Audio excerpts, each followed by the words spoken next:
Acadiana's News Channel at 5, a highly anticipated meeting, one that could impact thousands across Lafayette Parish. If they're all adopted, that would represent roughly 3,600 students. A consulting firm recommending Lafayette Parish school system close several schools throughout the parish, leaving many neighbors upset. It would be detrimental to do so, to close this school. Tonight, those neighbors making their voices heard. We want this recommendation to be completely removed from the ballot. See it happen live tonight on Acadiana's News Channel at 5. The news starts now.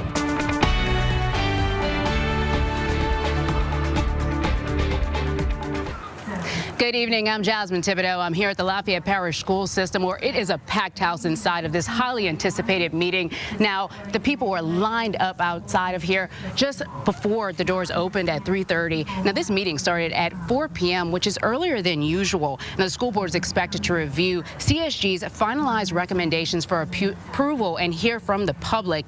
Now, they're taking a look at the immediate closure of 6 schools. You can take a look at your screen now. Acadiana Middle School, Lafayette Middle School, S.J. Montgomery Elementary, Catherine Drexel Elementary, Dussault Elementary, and Como High School. Now, these recommendations also call for the consolidations and investments. CSG believes these recommendations would yield a net savings of about $4.2 million in the first year, with recurring annual savings expected to average $8 million. And you're taking a look inside of that meeting, where our Lafayette Parish reporter Angie Toussaint is inside right now, and she's been sending me notes about that meeting, and this is what she's telling me so far.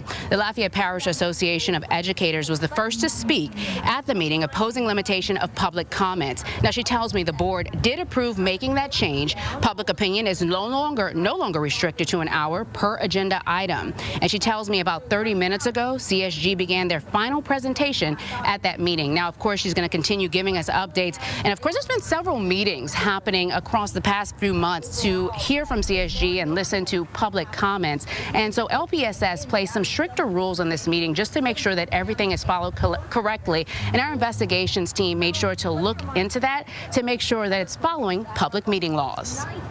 Some of our recommendations involved, for instance, moving a school from a lower quality facility to a vacant and higher quality facility, or taking older facilities offline and constructing new facilities that are more efficient. Seating is limited to 358 people, with no standing allowed in the hallways. Tickets have been issued to attend the meeting on a first-come, first-served basis too, and if someone leaves, their seat is reassigned to someone else waiting outside. No re-entry is allowed either. For those unable to find a seat inside, a viewing screen is set up outside the school board office. And then there's public comment. Rules are placed on that too. According to LPSB, it's being kept to a strict 1 hour for comments on specific agenda items. With that, each person is only allowed to speak once per item, with group representatives limited to 2 speakers. Still, some concerned parents have raised some questions about the politics behind releasing these rules. School and gain nothing. A lot of the schools that are being proposed to have changes made to, those schools seem to be in some of the lower economic areas. And I don't think any child's education should solely come down to numbers. So I asked an expert. They can put reasonable limitations in place about how much time people have to speak. They can put general decorum limitations on speech in order to make sure that the proceedings are safe and orderly, right? They just couldn't put, say, like, content limitations on what people could discuss, right? So you're not allowed to discuss the closure of a school, for example. That would be problematic. Now, tonight on Acadiana's News Channel at 6, Angie will join us live with more information from that meeting. And for now, let's take a look at our forecast with Acadiana's top weather expert, Rob Perillo.